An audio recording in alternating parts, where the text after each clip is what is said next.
August 12th, 1851, Isaac Singer patents his sewing machine, and his other invention, getting your dick caught in a sewing machine.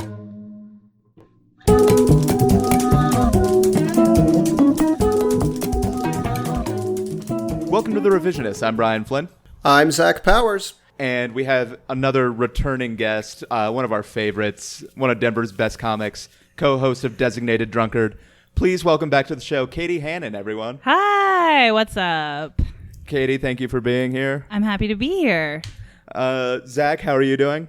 I'm doing pretty good. I'm eagerly awaiting the day when you introduce a guest and it's anything like it's even moderately like sort of average in tone.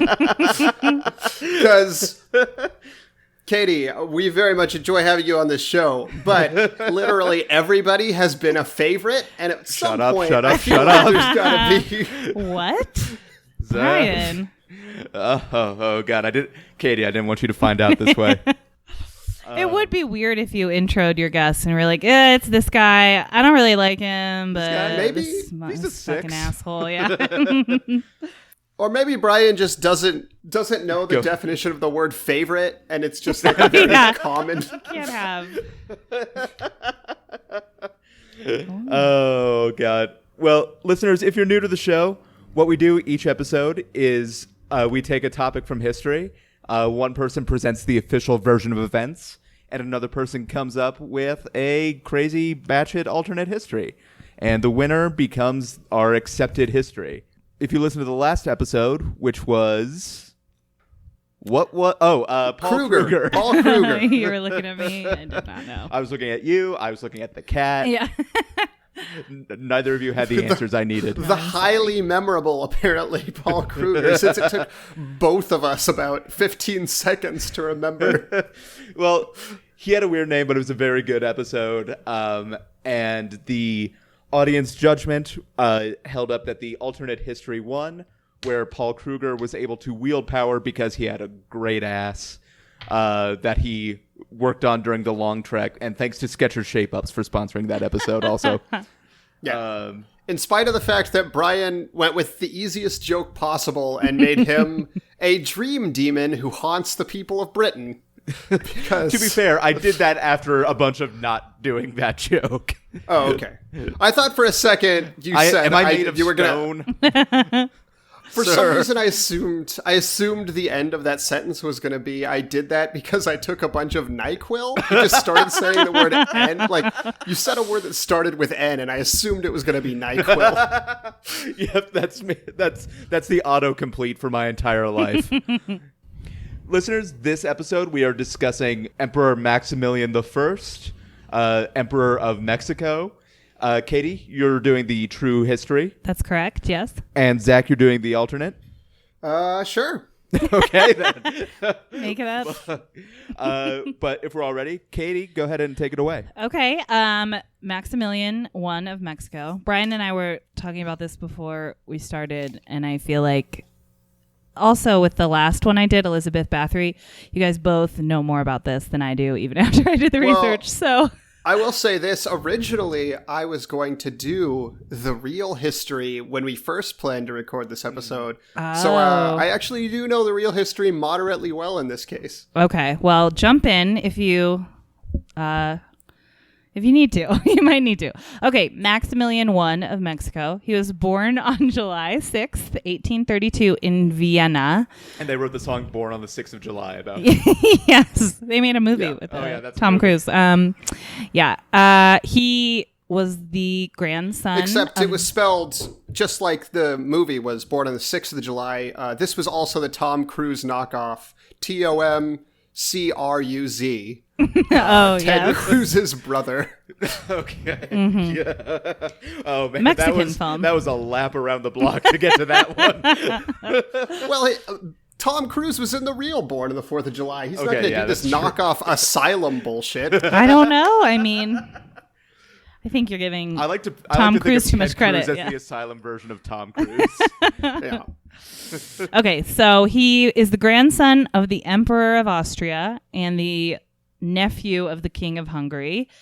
His mother is... We're the same person, also. I should. Okay, Yeah, he's his sorry. own grandpa. Is it No, that kind of a no, situation? No, it's not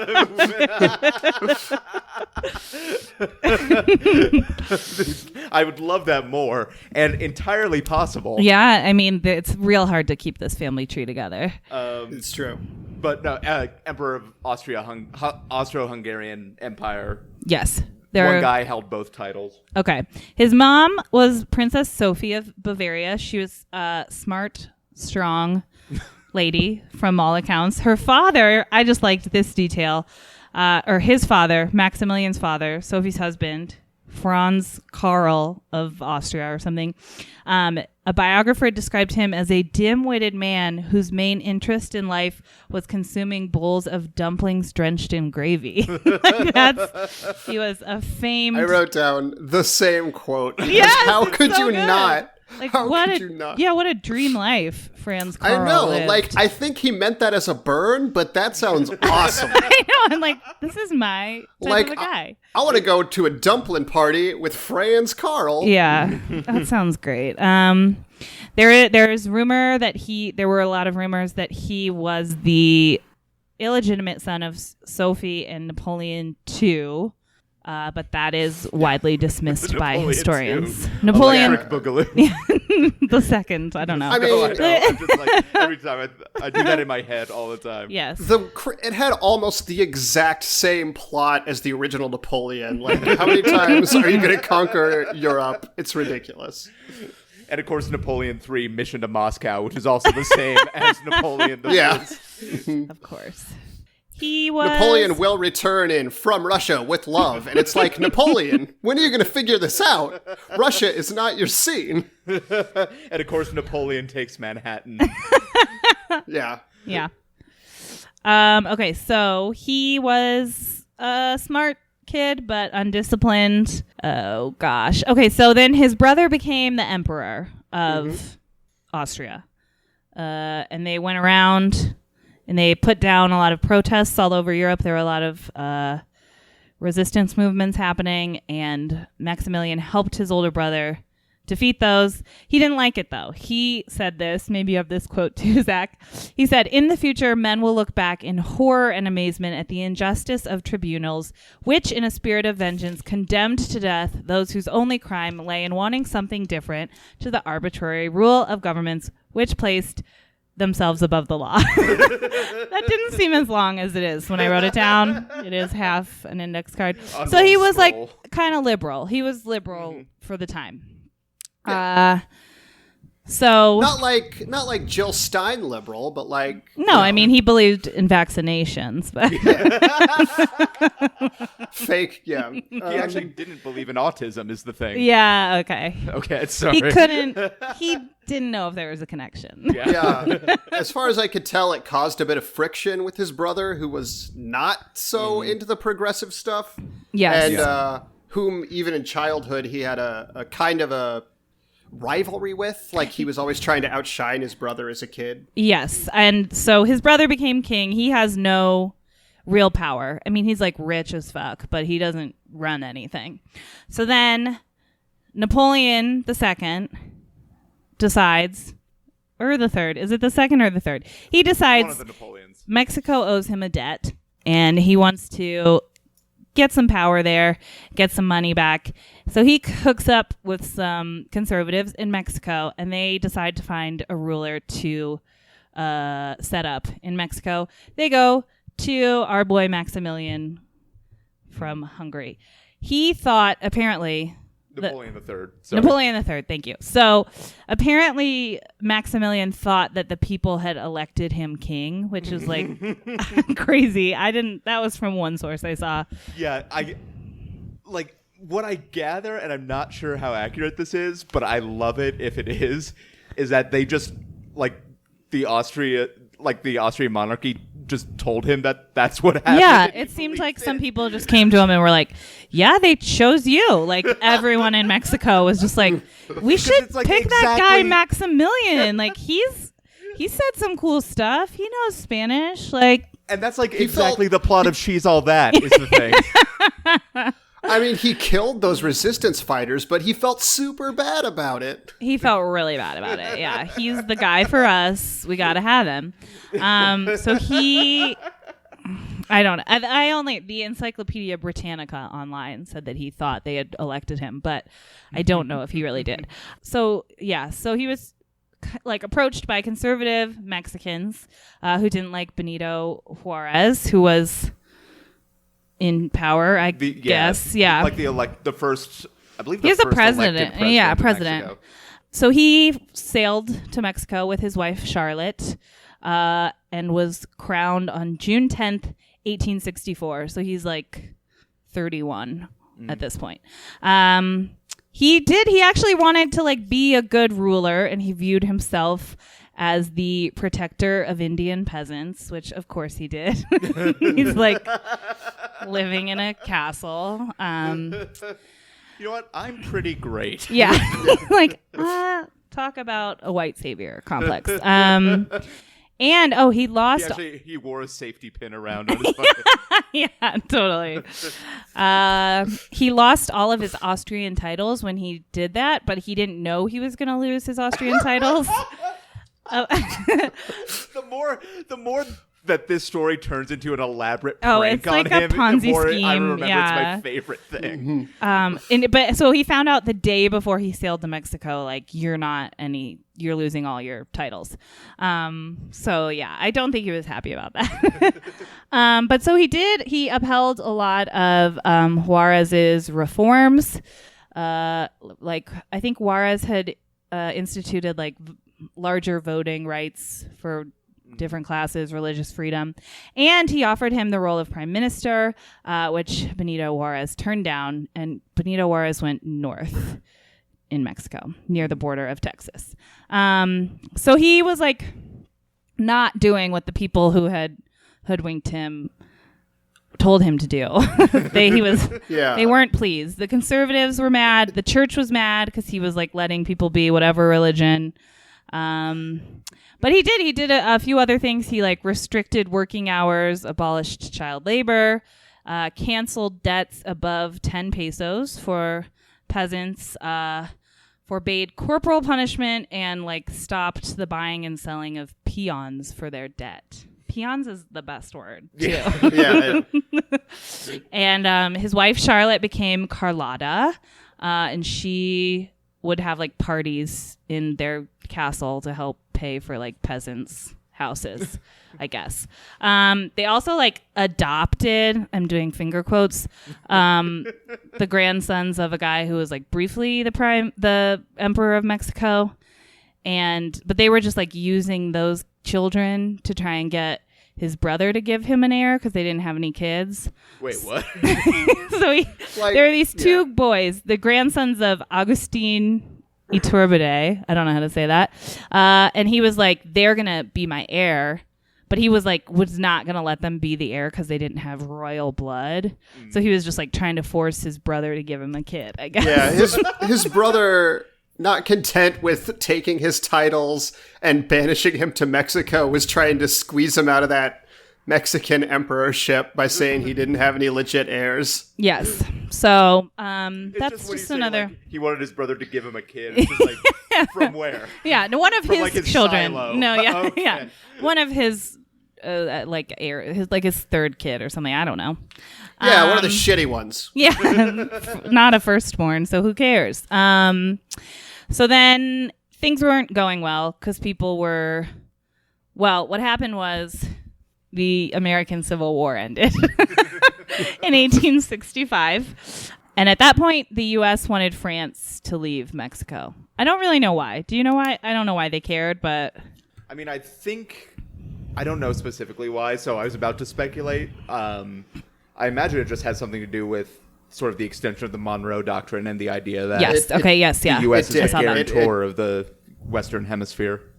That's correct, yeah. Okay. It was to stop European overreach in North America as per the Monroe Doctrine, which was still in fashion at the time. Yes. Yeah. It's and our the business. Other European Yes. rather Yeah. than the American. No, European. we're good, so we can just like keep expanding. So the U.S. was helping Juarez and his ally Porfirio Diaz by like making sure they had supplies, making sure France didn't have supplies. So at this point, most of Maximilian's supporters desert him. Just are like, okay, never mind. This is hard. My understanding of the way that the U.S. was helping the native Mexicans who wanted to take back Mexico and restore an actual Mexican ruler was that they were, quote, losing weapons.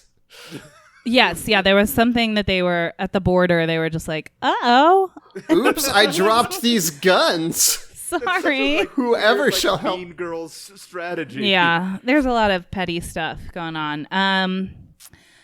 So at this point, Maximilian invites like ex-Confederates to come to Mexico and live there in like the Carlotta settlement. I couldn't think of that word. I'm sorry. I'm having a really hard time with words. Like Carlottaville or yeah, something like that. And Pina Carlottaville? They have the best margaritas. They do. Come have a cheeseburger in paradise Yeah. down here at what? There's no other Jimmy Buffett songs. No. So yeah, Math sucks. There's a Jimmy Buffett song called Math Sucks. what? What? There is. He's not wrong. That is amazing. Listen, Jimmy Buffett has a very simple platform. He's pro fruity rum-based drinks. It's tequila. He's anti-math. He's anti-stepping on a pop top. He's pro boat drinks. How the fuck do you know all of this? Pop top. It's from, I don't know. I think it's the top to like a bottle of beer or soda.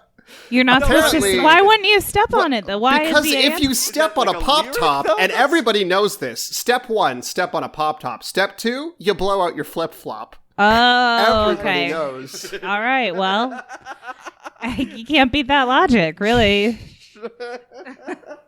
I didn't realize you were a Buffeteer. Yes. I didn't know that was a...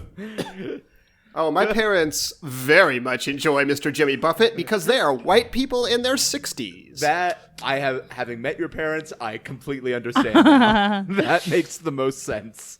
Okay. So yeah, he invites ex-Confederates and pretty much anybody to move to Mexico.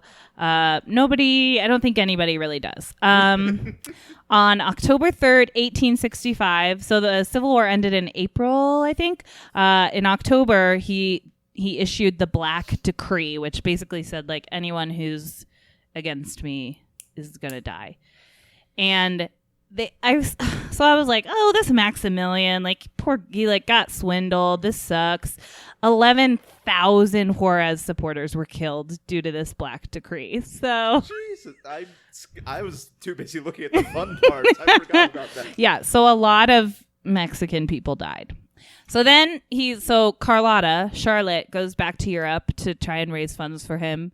Goes to Austria, Hungary, royalty, asks them. They don't want to give her any money. She goes to Pope Pius. He's like, no. So he's running out of money and supplies and armies because Napoleon III took most of the French troops back. Napoleon III was having a real... See, it was a real Russia situation for him in this... down in Mexico. Down in Mexico way. So he gets surrounded and captured. World leaders begged Benito Juarez to spare him. And Juarez, and even I think some of Juarez's generals, because he was not, he did a lot for the people. Yeah, they liked him personally, some of the people, I guess. Yeah, that's the vibe that they were like, he's an okay, we don't want him ruling us, but we would have a beer with him. Right. And my understanding of the last days of his reign was that he could have gone with his wife and fled to Europe, but he decided to stay in Mexico as a matter of kind of honor. So he seemed an honorable he did. person. I think he took his role seriously, but no one else did. I mean, it seems crazy to me that you like. Why would you just go to a country that you have nothing to do with and be like, I'm the king of here now? You like, guys, what? I heard you guys really wanted me. Yeah, like what? It's like a middle school situation where it's like, I heard you had a crush on me. Yeah. Mexico. Yeah. Yeah.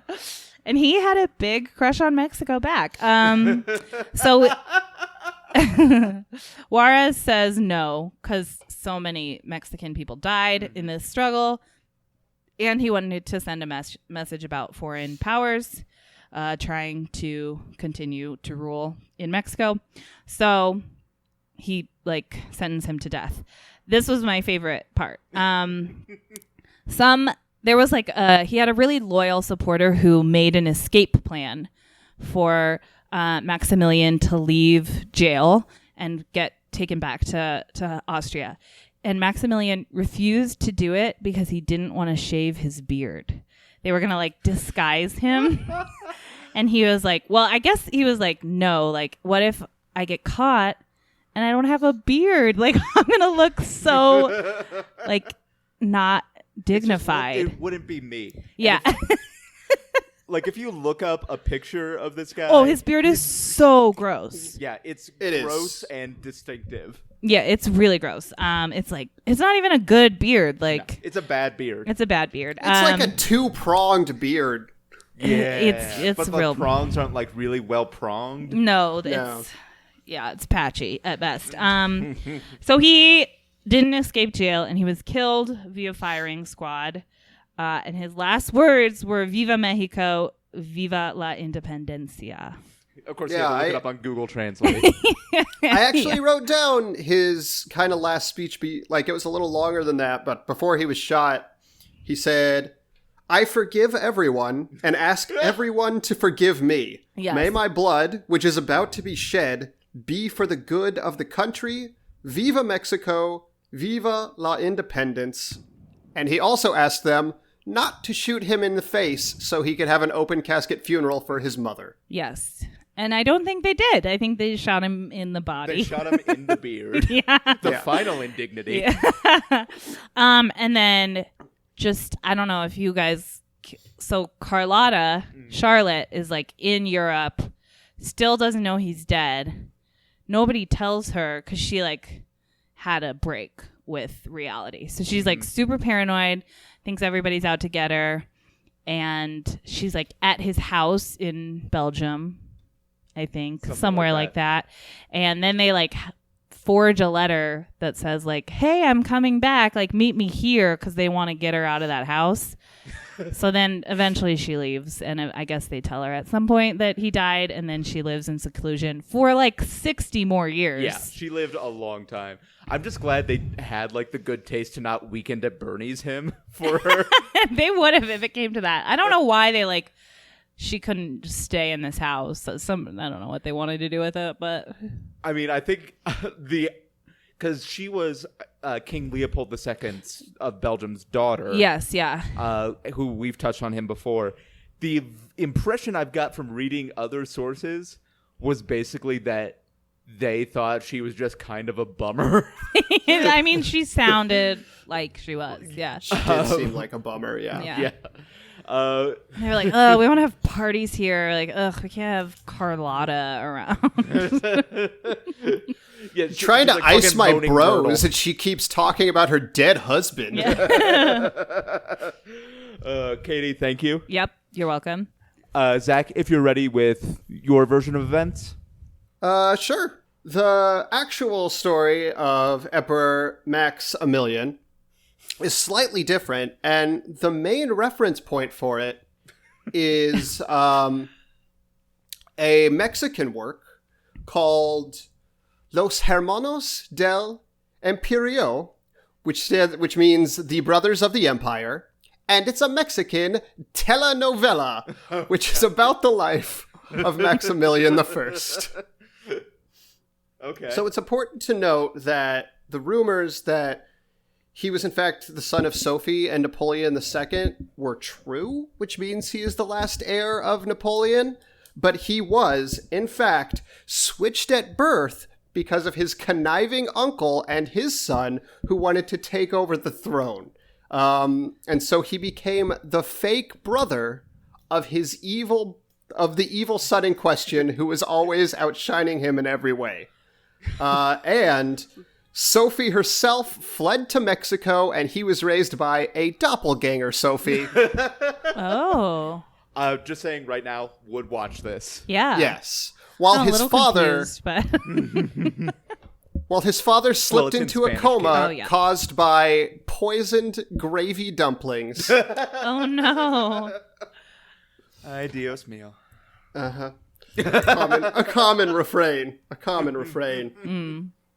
So he was obviously mistreated by his evil uncle and evil brother, while his father quietly regained his health and, to protect himself, took up an assumed identity and started a revolution against the evil brother that had ascended to the throne at this point. Wait, so his real dad or his fake dad? His real dad, who Napoleon. had been his fake real dad. Oh, these telenovelas, they're hard to follow. I gotta say, I'm going to find the Spanish translation of fake real dad, because that's the name. That has to be a fucking great Fake real episode dad title or something. Yeah. So the dumpling dad. Dumpling Is that who Dad we're talking about? starts the revolution. Okay, I'm with you. Yeah. And Max, knowing his father is at the heart of the revolution, but not wanting to lose his place inside the levers of power so that he can turn everything around, has to kind of play both sides. Okay. And ultimately fakes killing many, many revolutionaries. Oh. And the revolutionaries, realizing they can't win, sneak off, and for the time being, no one knows what happened to them. Okay. So obviously the evil uncle wants to get Max out of there because, he's too busy with being an oil tycoon to have to contend with this wild card. So he sends him to the Navy, which in fact Max did go to the Navy. Yes. And became a commander at a young age. What's not reported about that is that he was stranded on an island for a certain amount of time. Now, a lot of viewers assumed at this point in the telenovela what was happening was the lead actor had contract negotiations and was not on the show for a while. But in fact, it was an autobiographical account of his real life, of Max's real life. So, the revolutionaries, led by his dumpling father, turned out to be... I'm just picturing like an actual Dumpling now. dad. Dumpling dad. Dumpling father. They turned out to be smugglers on the high seas who found Max and returned him, much to the evil uncle's chagrin, home, back to Austria. Wait, this is starting to get into like Hamlet territory a little bit, I feel like. Well, yeah, if Claudius was an oil tycoon, kind of. Oh. All right, so the evil son who's on the throne and his father decide the new... he still marries his second cousin. That doesn't really change. Except they're not really related because he's not technically the son of the evil cousin. Right. So But Okay. he thinks they're related, so it's still But kind He of thinks fucked they're up. second cousins and he's cool with Right. it. And then there's a scene where he finds out they're not second cousins and it's a big shock and they realize their love can blossom. Even though Okay. they're already married. They're married, yeah. So it's like... Yeah, They never had a child, though, so maybe it was unconsummated. that's true. Possibly so. So he's sent to Mexico to get him out of the way, and because they want to look at Mexico to expand his oil empire. Okay. And he's basically looking to buy Mexico because of all of the oil, and the evil uncle that is looking to buy And not Mexico the fake to get real at dad. Mexico's... Which I looked up, by the way, and is Papa Real Falso. Papa, that's what he's going to get called from now on. Papa. So the evil uncle wants to buy Mexico to get the oil underneath it, and Mexico is having trouble paying rent, so there's not much they can do to stop him. What can you do? Wait, paying rent to whom? I'm just going to say the evil uncle, who's the landlord now. Oh, I thought you were going to say God for a second. Well, Max is having trouble ingratiating himself in Mexico because he's an outsider. But then, out of nowhere, Sophie, his real mother, who ran away at his birth, appears, having lived in Mexico his entire life with his heretofore unknown twin brother, Mexican Max. oh my gosh. Man, they really did not. That must have They been. phoned in that name. That must have been Sweeps Week. It was, yeah. I mean, So fake real dad, but Mexican Max. Come on. So they decide to both be the emperor of Mexico, Mexican Max knowing the way of the people and how to ingratiate himself with the people, and Emperor Max knowing how to be an emperor and shit like that. Yeah. Seems like a perfect plan. What could possibly go wrong? Chocolate in my peanut butter. Meanwhile, across the sea, what was it called? Rayo Falso Papa? Papa Real Falso. Papa Real Falso is found I out apologize by... for however I fucked that up, by the way. No, I think it's good. is found out by the evil pair there and killed. But some years later, Max, unable to create an heir, adopts two children. An heir. Zach. Sorry, it's just that's such a very politic way of putting it that I liked a lot. All right, he's shooting blanks. Like he can't. He comes real bad. And it turns out that the two children aren't just two regular children. They're his reincarnated Rayo Falso Papa and a clone of his reincarnated Rayo Falso Papa. Wow. Now, a lot of people watching the show assumed at this point that the writers were running out of ideas, but again, this is all based on truth. Yeah. Okay. So the evil uncle tries a new tactic, and he adopts a new persona, that of American President Andrew Johnson, who he is going to use to try and force the Maxes out of Mexico. Okay. By giving the resistance a whole bunch of guns. So just picture someone wearing like a crazy ass Andrew Johnson wig. Yes. By the way, between Andrew Johnson and Max's beard, this is like the worst hair in any episode we've ever had. Yes. Meanwhile, Mexican Max falls in love with Charlotte, Emperor Max's wife. Oh, no. And the two of them turn against Emperor Max and flee, leaving him to deal with the discontented Mexican revolutionaries. Yikes. So, Emperor Max is eventually caught and put to death. But in his pocket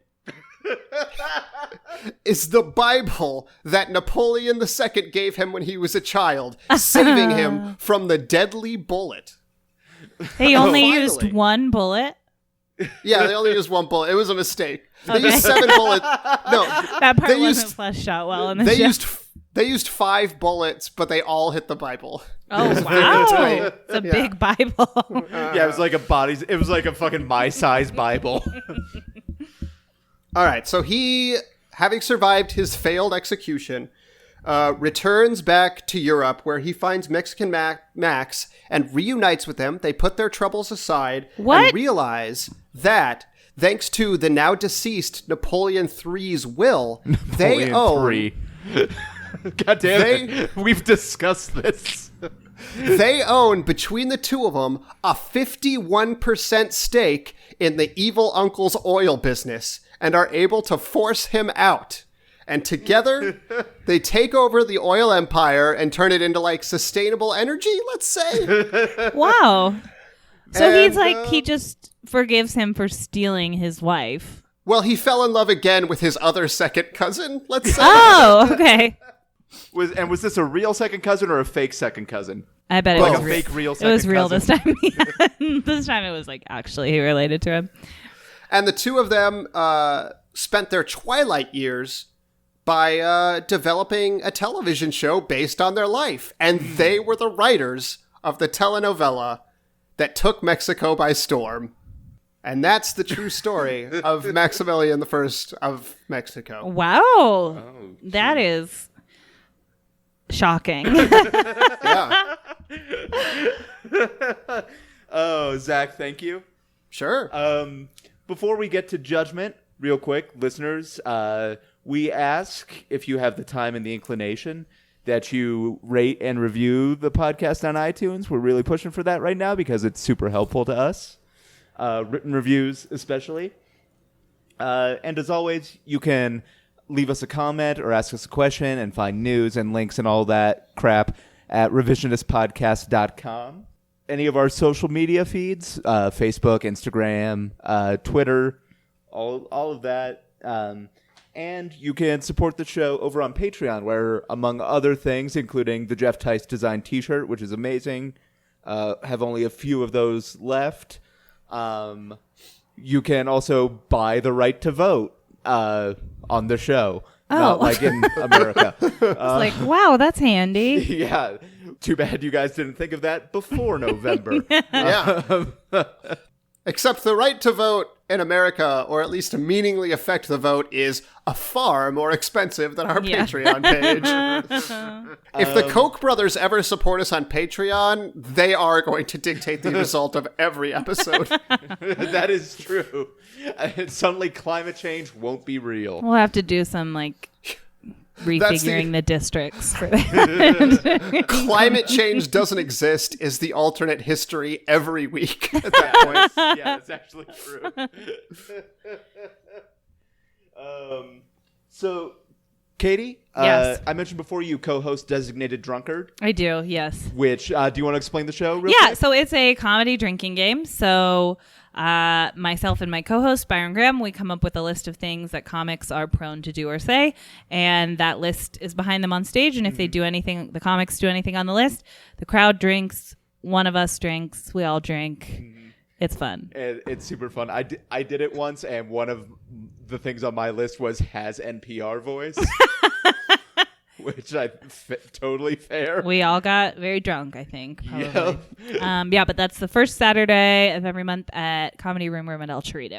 That's an amazing show. You also are the host of the open mic at Syntax Physic Opera in Denver, which is one of the best regular comedy shows you can go to. Thank you. Yeah, it's great. It's super fun. They have good food and drinks Wednesday at 8 p.m. As for me, the next Nighttime Tonight is happening August 17th.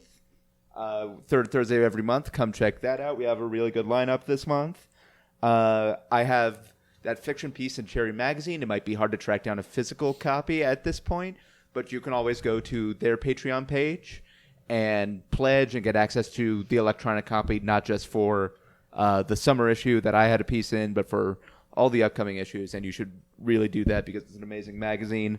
Also, by the time this is out, I will have been on the most recent episode of the Denver Pizza Podcast, which is part of our podcast network that we have recently joined. And it's a very fun show where we eat pizza and review pizza.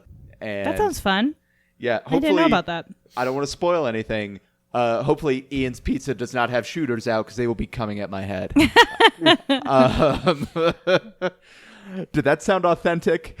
Did it sound like I earned that at all? But Zach, also you have Stage of Fools episodes are always available until the next, and then the next season will be starting up eventually. Yeah, that's true. And I'm always appearing on random shows like Sophomore Lit or Kill by Kill, the Friday the 13th podcast, or Alcohollywood or whatever. Yeah, they're all fantastic shows, which you should check out. And now it comes down to judgment. I've been wanting to do this episode for a while. Zach alluded to it earlier. Actually, this may have been cut from the show, but because I can't remember if it was before or after recording started. Yeah, we're going to get the continuity error segment of this episode on IMDb is going to be off the chart. At least I won't mislabel this episode because I thought this would have been episode 50, but this is 49. I like the idea that there's one IMDb for podcasts user who is deeply upset about the continuity errors in this show. They never said that. Our goof section is just filled with the angriest commenters. I think the problem is that the goofs are not funny enough is the problem mostly. Goofs is in quotation marks on our goofs section. They claimed this telenovela bit was funny, but it was not. Well, I was about to get into the same fucking continuity error. We were going to do this episode previously with Chicago comic Grace Thomas, but scheduling errors got in the way. And I've been wanting to do this episode for a long time because I love this story so much because it's batshit. So I am a little bit torn between the real history out of, like, obviously, Caitie, you did an amazing job Thank you. with it, and the fact that I do love it. But I think I have to go with the alternate just because the amount of... Really, it's just that I like picturing Zach sitting there watching telenovelas, doing research, and then just getting, like, super into it. Yeah. That's what I like picturing. So that's my judgment. I open it up now to listener voting, which, again, you can do on our Patreon page. But I think that'll do it for this episode. And I just want to say, if La Amour Forbidden could just bring back Carlos, I think the show would be so much stronger. It just hasn't been the same. Just a plea if anybody's listening. I'm sure they are. I'm sure the right people We do have that a are huge listening. audience share among Mexican telenovela producers Oh, great, yeah. and executives at Univision. Do you like how I don't know enough Spanish? Telemundo. I just had to say La Amour, and then I just said an English word because I didn't. I didn't even notice. So. Yeah. Well, for everyone here at the Revisionist, I'm Brian Flynn. I'm Zach. Me llamo Zach Powers. Perfect. Smooth. Have a good time.